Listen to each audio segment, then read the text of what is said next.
Takže další důkaz, že papír snese opravdu všechno.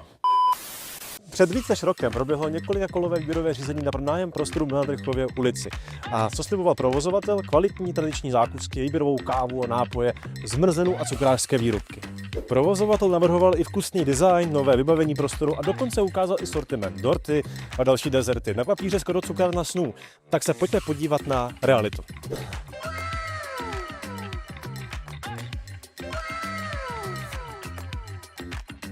Takže další důkaz, že papír snese opravdu všechno. A člověka u tohoto napadne jednoduchá věc. Soudy se tehdy hlásil i někdo, do toho, co napsal, myslel doopravdy. Právě proto mají mít podobné soutěže váhu. Nestačí hezky napsat koncept, je potřeba ho taky dodržet. Já proto budu na majetkové komisi navrhovat výpověď tomuto podniku, protože si myslím, že Praha 1 se zaslouží víc než provozy, které jen cílí na turisty. Zaslouží si kvalitní nabídku zboží a služeb, které bude odpovídat tomu, co bylo nabídnuto.